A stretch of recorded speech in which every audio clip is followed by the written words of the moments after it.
સુરતમાં આમ આદમી પાર્ટીના 2 કોર્પોરેટરો વિરુદ્ધ એસીબીમાં 10 લાખની લાંચ માંગ્યાની ફરિયાદ પે એન્ડ પાર્કના કોન્ટ્રાક્ટર દ્વારા કરાઈ છે, જેને લઈ ચકચાર મચી જવા પામી છે. સુરતમાં પે એન્ડ પાર્કના કોન્ટ્રાક્ટર પાસે કોર્પોરેટરે લાંચ માંગી હોવાના આક્ષેપ સાથે એસીબીમાં અરજી કરાઈ છે. ત્યારે આમ આદમી પાર્ટીના 2 કોર્પોરેટરો જીતેન્દ્ર કાછડિયા અને વિપુલ સુહાગિયા વિરુદ્ધ એસીબીમાં પે એન્ડ પાર્કના કોન્ટ્રાક્ટર દ્વારા એસીબીમાં ફરિયાદ કરાઈ છે અને કોન્ટ્રાક્ટર દ્વારા સીસીટીવી ફૂટેજ તથા ઓડિયો રેકોર્ડિંગ સહિતના પુરાવા એસીબીને સુપ્રત કર્યા હતા. તો સામે આપના કોર્પોરેટર જીતેન્દ્ર કાછડિયાએ કોન્ટ્રાક્ટરના આક્ષેપોને પાયા વિહોણા હોવાનું કહ્યું હતું અને લીગલ ટીમની માહિતી લઈ આગળની કાર્યવાહી કરાશે તેમ જણાવાયું હતું. શું નામ તમારું? હિતેશભાઈ કાળુભાઈ ચૌહાણ. હિતેશભાઈ, શું આખી ઘટના બની હતી? કેમ તમારે એસીબીમાં ફરિયાદ કરી પડી? અમારે અહીંયા એસએમસીનું પે એન્ડ પાર્ક ચલાવીએ છીએ અમે, અને પે એન્ડ પાર્કમાં વેજીટેબલ માર્કેટ છે એસએમસીનું. ત્યાં એસએમસી સબ્જી માર્કેટમાં અમારા માણસો દ્વારા કોઈ કરિયાણાનો સામાન મૂકેલો.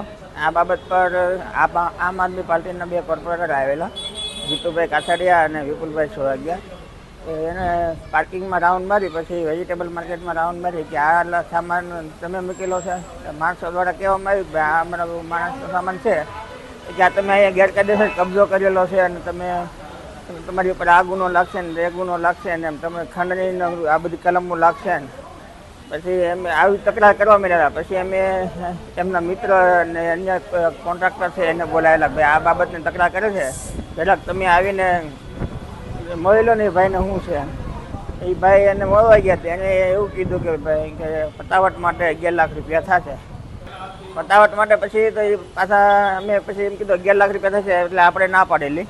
પછી પાછા બપોર પછી પાછા અધિકારીઓને બોલાવ્યા ઝોનમાંથી કે ભાઈ આ લોકોએ અહીંયા કબજો કર્યો છે ને આ છે ને તે છે ને.